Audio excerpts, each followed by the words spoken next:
이재명 전 대표죠. 어제 사퇴했으니까 오늘 대선 출마를 공식 선언했는데 출사표가 동영상으로 나왔어요. 네, 다큐멘터리 같은 거. 근데 저는 제가 봤는데 혹시 틀 수 있나요? 아니 좀 아니, 분량이 있어서 근데 한 10분 정도 되니까. 네, 꽤 이제 공들여 만든 것 같아요. 뭐랄까 네. 뭐 좀 세련됐달까? 보셨나요, 전 이제, 대표는? 이제 저는 뭐 다 봤고 한 2번 정도 봤는데 이제 형식을 완전히 파괴를 해서 네. 뭐 거리에서 사람들 모아놓고 군중 집회하듯이 출마 선언을 하거나 국회에서 국회의원들 뭐 수십 명 세워놓고 하는 것이 우리가 일반적으로 이제 대선 출마 선언의 모습이었는데 그런 거 없이 동영상으로 다큐멘터리식으로 이렇게 만들었고 그 내용 보니까 민주당 대선 후보라는 느낌은 전혀 없더라고요. 실용주의, 경제 살리기 그리고 양극화 문제를 성장을 통해서 적절하게 재분배하면서 가보겠다라는 내용이어서 뜻밖인데 이런 생각은 확실히 들었고요. 그러니까 뜻밖이라는 것은 중도 확장에 대한 정치적 해석을 할 수도 있지만 실제 민주당이 지금 가야 되는 부분은 뭔가 우리가 첨예화되어 있는 이념 논쟁 이제 이런 쪽으로 빠져들지 않겠다는 것이고 어떻게 하면 지금 나라를 재건해서 갈 거냐. 그러려면 첫 번째 성장이다. 경제다. 두 번째 이제 경제를 통해서 우리가 결실이 나오는 것을 어떻게 나눌 것인가의 문제. 이런 쪽으로 일관되게 얘기를 하고 있어서 조금만 참아주십시오. 조금만 참아주면 완전히 나라가 바뀔 겁니다라는 기대를 확실하게 던져주는 메시지더라고요. 아니 그리고 거기 K컬처 얘기도 하고 뭐 이러는데 근데 저는 다른 것보다 놀란 게 잘 만들었어요. 아, 그렇습니까? 저는 뭐 보지를 못했는데. 퀄리티가 높아요. 그래서 야 연출도 잘했고 또 중요한 건 연출만 그냥 이쁘게 한다고 그래서 그 꾸민다고 그래서 뭐 그 후보가 꾸며지는 건 아닌 면이 있잖아요. 내용도 괜찮고 그래서 야 이거 굉장히 수준 있네. 뭐 어떤 구독자들께서 뭐 정말 감동적이었다, 울컥했다. 사실 그런 면도 꽤 있었습니다. 확실하게 이제 안정감은 주는 것 같고요. 지금 뭔가 지금 첨예하게 대립되고 있는 탄핵 국면, 파면 이후 그리고 국힘과 지금 민주당의 갈등 이런 것들을 전혀 느끼지 못하도록 아예 이제 싸움을 피해 가서 다른 그라운드 운동장에서 나는 내대로 그냥 아예 진을 치겠다라는 느낌을 줘서 대선이 생각보다도 굉장히 다른 느낌으로 이번에는 와 닿을 것 같다라는 판단을 했습니다. 좋습니다. 상대가 네거티브하는 것에 대해서 대응할 필요 없어요. 그러더라고요. 지난 네. 대선 같은 경우에는 네거티브에 좀 민감하게 대응한 측면이 있습니다. 특히 법화 문제, 그 8만 5천 원입니까? 김혜경 씨 법화. 네, 그게 네, 네. 선거에 결정적 영향을 미쳤거든요. 나중에 키워드를 통한 빈도 분석을 해보니까 그런 일이 있었더라고요. 그래서 철저하게 포지티브한 정책 선거로 가야 된다라는 말씀을 드리고 싶고요. 그리고 우리 여러분들한테도 제가 말씀드리고 싶은 게 두 가지 부분에 대한 주제를 이야기하는 사람은 대권 주자입니다. 나머지는 잡다한 겁니다. 아, 첫 번째는 외교 안보, 네. 두 번째는 거시 경제입니다. 이 두 가지 영역에 이야기하지 못하는 사람은 대선 주자가 되면 안 됩니다. 복지도 중요한 영역입니다만은 사실은 복지라는 것도 경제의 영역이기도 하고 정치의 영역으로서 하위 변수로서 존재합니다. 그런 부분에서 저는 자꾸 말씀드리지만 외교 안보와 이 경제 정책에 대해서 깊은 이해도를 가지고 나는 이런 방식으로서 외교 안보를 운영해 나가겠다. 나는 이런 방식으로서 경제 정책을 통해서 우리나라를 부강하게 하겠다. 보수면은 뭐 낙수 효과, 진보면은 뭐 분수 효과 이런 것들도 있는 거고요. 또 이제 진보 보수 공이 혁신 성장 방법을 어떻게 가져가야겠다. 이거는 이른바 이제 시대 정신인 겁니다. 김대중 대통령이 엘빈 토플러를 만나서 정부화라는 제3의 물결에 눈을 뜨잖아요. 네. 그걸 가지고 노무현 정부까지 10년을 이어갔습니다.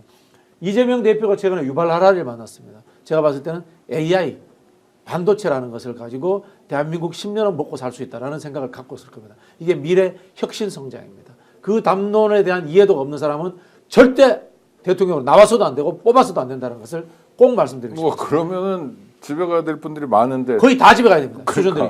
너무 자, 옆에가 민주당도. 두 분께 그러니까 민주당이든 국민의힘이든 이번 대선이 담아내야 될 국민적 과제 그리고 지금 말씀하신 시대 정신은 뭘까요? 우리 정재환 평론가. 오늘 이재명 이제 전 대표가 확실히 이제 미래를 향한 지도자가 되겠다는 느낌.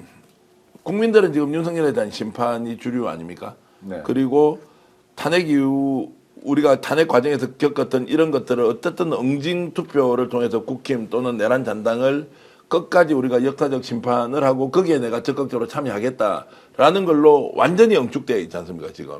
근데 이제 이재명 대표의 메시지는 내일 당장 대한민국을 어떻게 만들 것인가로 이제 가 있으니까 아마 이제 대한민국이 당장 일어설 수 있는 길이 무엇인지에 대한 구체적인 해법은 정책적으로도 굉장히 훈련이 많이 되어 있는 사람이니까 내놓고 평가를 받을 것이고 국민들은 이미 과거를 심판하고 단죄하고 청산해야 된다는 열의가 있으니 절묘하게 조화를 이루는 선거는 될 수 있겠다라는 생각이 들고요.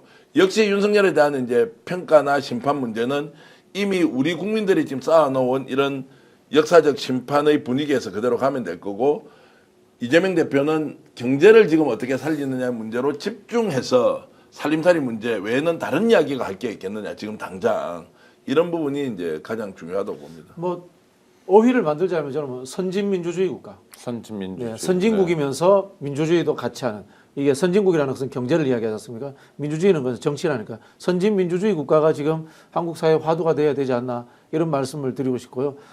이재명 대표에게 모자라는 거 딱 한 가지만 제가 지적을 하자면은 네네, 좋습니다. 개인의 자유의 문제와 문화적인 이 뭐라 합니까 리버럴함 요 부분에 대해서는 조금 더 보강을 하셨으면 좋겠다라는 조언 드리고 싶네요. 오늘 뭐 백범 김구 선생 말씀을 인용하면서 문화 강국 얘기도 하고. 저 백범 김구 선생 별로 안 좋아합니다. 네, 하여튼 그래서 그러면서도 아니 오늘 저 출사 표에는 나오는 얘기여서요.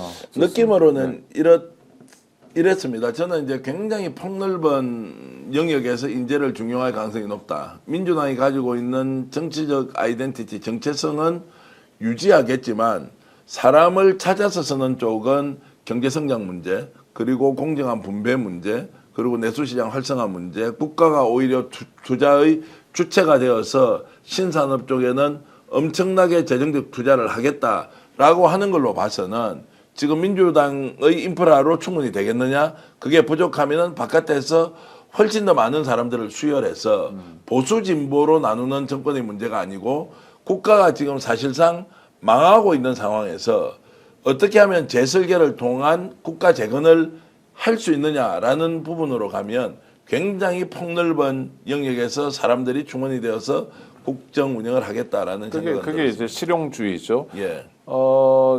경선이 이제 당내 경선이 시작될 겁니다. 근데 뭐 여기에 대한 걱정도 우리 구독자분들이 많으신 것 같은데 일단 이재명 전 대표의 경우에 선거 캠프를 만들었는데 간소하게 만들었다 이런 평가가 있고요. 두 번째 제가 보는 건 오랜만에 그 윤호중 의원 이름을 봤어요. 그러니까 선대위원장이잖아요. 그러니까 총괄 책임자 이런 건 어떻게 평가하십니까? 저는 정말 잘 짰다라는 느낌을 정말 잘 짰다. 받았는데요. 네. 월드컵은 신인 선수 발굴하는 곳이 아닙니다. 그렇죠. 검증된 선수가 나가는 곳입니다. 국정 운영도 마찬가지입니다. 문재인 정부의 국정 운영의 문제점 중에 하나가 신인 발굴이었습니다. 과거 노무현 정부에서 고위직했던 사람들 그대로 다시 써도 됩니다. 왜 안 썼느냐? 그게 저는 굉장히 좀 안타깝게 여겨졌는데 이번에는 검증된 사람들 그리고 안정감이 있는 사람들 위주로 짰더라고요.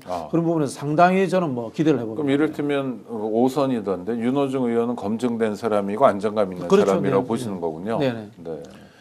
다행이네요. 그러니까 이 좁은 의미의 친명 진용이 아니다. 친명고 없잖아요. 솔직히 그 친명이 전부 다 최근에 만들어졌기 때문에 네네. 실력이라든가 경험의 부분에서 검증됐다고 보기 어렵잖아요. 전 정부에도 참여해보고 전전 정부에도 참여해보고 하면서 그런 검증된 사람들이 정치를 오랫동안 하는 것이 맞다고 봅니다. 그러니까 총선과 대선이 확연하게 이제 구분되는 네네. 상황으로 저는 인식이 됐고요. 이런 생각까지 좀 들었어요. 이재명은 합리적인 보수 정당 쪽으로 민주당을 포지션시키고 저런 이제 성장이나 예를 들어 성장을 기초한 이제 분배 이런 쪽으로 굉장히 국가 정책을 밀고 가면 저기에서 자연스럽게 진보 정당이 빠져나와서 새로운 제3정당이 만들어질 수도 있겠다라는 생각이 좀 들어서 지금 현재는 극우화되고 있는 국힘이 존재감도 아예 없고 또 정당으로서 역할도 제대로 못한다고 봤을 때 정말로 거대한 중대정당으로 이재명 정부는 이렇게 밀고 나가고 야 이거 아니잖아 우리 원래 원했던 거 이거 아닌데 라고 하면서 조국혁신당을 비롯해서 진보적 아젠다를 가지고 있는 정당들이 별도로 정당을 만들어서 다음 지방선거 또는 그 다음 총선 같은 데는 할 수도 있지 않겠느냐. 그 좋은 방법이에요. 지금 이름이 진보당인 정당도 있고요. 예. 그렇죠? 녹색당 있고 아니, 뭐 솔직히 노동당도 있고 정의당도 있어요. 원외 민주당은 스스로 진보라고 한 적 한 번도 없어요. 그렇죠. 예. 민주당은 원래 옛날에 김대중, 김영삼 두 분이 같이 계실 때는 정통 보수야당 이렇게 이야기했습니다. 그랬습니다. 정통 보수야당. 네. 그러다가 갈랐습니다. 갈라서고 김대중 대통령은 중도개혁정당 이렇게 이야기를 합니다. 노무현 대통령도 똑같이 중도개혁정당 이렇게 이야기를 하는데 사실은 2010년도에 보편적 복지 나오면서부터 진보라는 이름으로 불리기 시작하는데 그렇다 손 치더라도 민주당은 스스로 진보라고 이야기한 지 단 한 번도 없어요. 그래서 저는 민주당은 사실은 뭐 민주개혁정당 뭐 이 정도지 전통적 의미 좌파가 아니잖아요. 아 그리고 진보 정당 아니에요. 좌파가 아니에요, 민주당. 진보 정당 민주노동당 이런 그러니까 거죠. 이제 중도 보수 정당에서 이제 중도인데 뭐 진보 쪽으로 가까이 가 있다 이런 것인데 물론 이제 중도 진보 보수라는 것이 굉장히 이제 주관적인 판단 기준이지만 전체적인 흐름으로 보면 국힘이 이번 선거에 뛰어들어서 뭔가 이게 아젠다를 던질 만한 게 없을 거다. 성장하겠다. 성장 안 하려면 다 굶어 죽는다 우리. 투자 안 하니까 국가가 먼저 재정 투입해서 투자를 하는데 이 투자는 기업형 투자와 똑같다. 그냥 나눠주기가 아니다.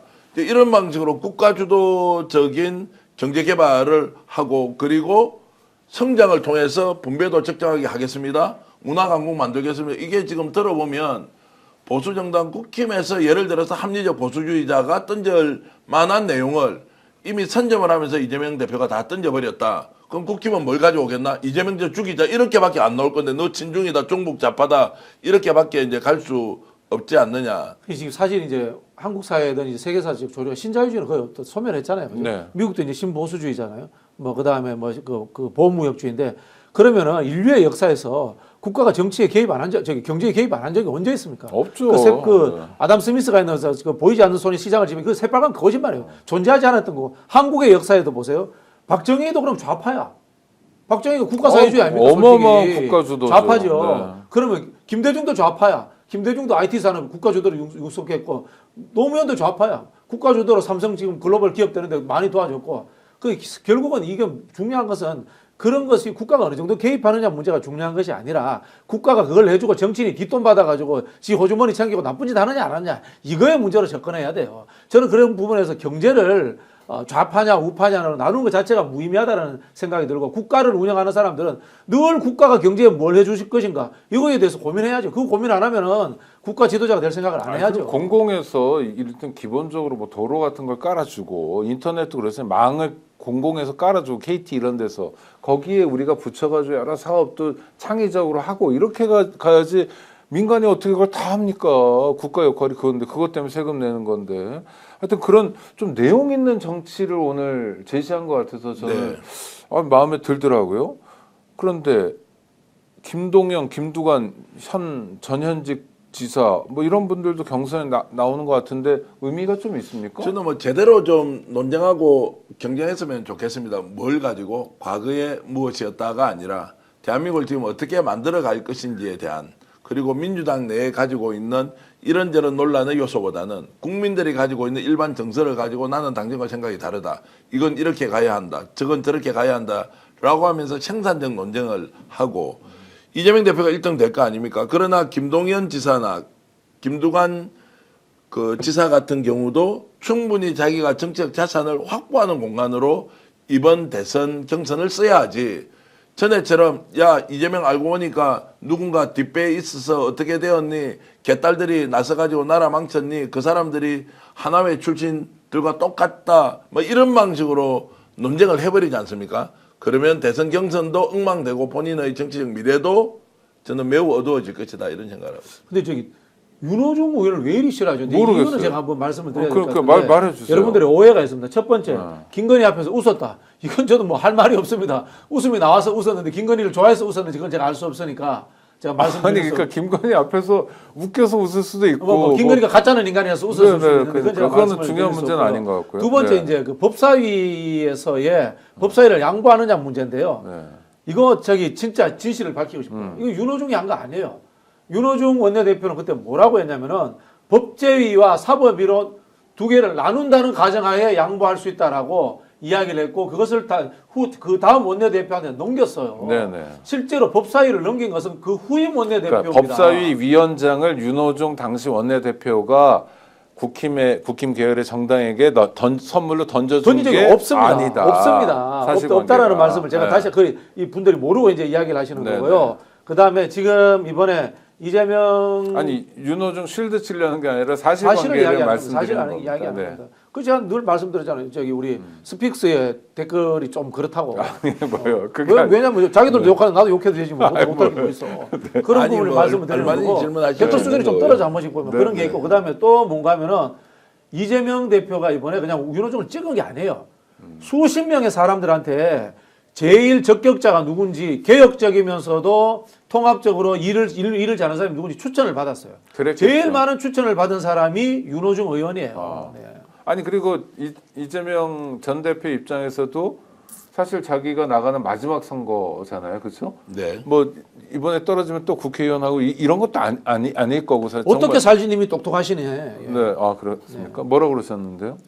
제가 읽을 수는 없고요. 네네. 하여튼 그래서 그냥 고른 건 아닌 것 같아요. 그러니까 윤호중 의원을 선대위원장으로 선택한 까닭이 있는 것 같고 그거는 좀 다른 분들도 한번 지켜보시면서 챙겨보시면 좋겠습니다. 시간이 많이 됐는데요. 이재명 대표는 지금 이제 중요한 것은 당장 대통령으로서 국정 운영 어떻게 할 건지 실제로 걱정 많이 하는 의원들은 바로 대통령이 인수위 없이 취임을 하는데 국가가 지금 겪고 있는 이 난국은 단순히 한두 가지 정책으로 해결될 게 아니고 너무나 구조적으로 3년 동안 깊이 배어 있는 상처도 있고 이 상처를 도려내야 될 것 또는 상처를 어느 정도 덮고 가야 될 것 뭐 이런 것들이 섞여 있어서 6개월 내에 우리가 뭔가 성과를 보여야 하는데 민주당이 성과를 못 보일 수도 있다. 이게 워낙 지금 구조적으로 안 좋은 악재들이 많아서 그렇죠. 여기에 대해서 집중적으로 고민을 하고 있을 것이고 이것을 뭔가 돌파할 수 있는 이제 이런 것들을 만들어내는 것이 아마 이제 자리에 앉자마자 그 과제가 가장 크게 자신을 짓누를 것이다 이런 생각을 하고 있습니다. 끝내시죠. 예. 네네. 아니 하나만 더 여쭤볼게요. 집에 가야 되는데. 네. 조국혁신당은 대선에서 어떤 역할을 후보 내야죠. 후보 내야 됩니다. 후보 내야 되는데 저는 뭐 솔직히 말씀드려서 조국혁신당은 조국당이잖아요. 개혁신당은 이준석 당이고 네. 그 정당이 집권을 위해서 존재하는 정당으로서의 가치는 존재하지 않기 때문에 이번에 민주당과 연대연합하면서 공동 집권하고 정당은 소멸시키는 게 맞다고 봅니다. 네. 안 그러면 제대로 그러면 진보 정당이나 계급 정당을 하시던가요. 민주당과 통합을 하든지. 민주당하고 뭐가 다릅니까?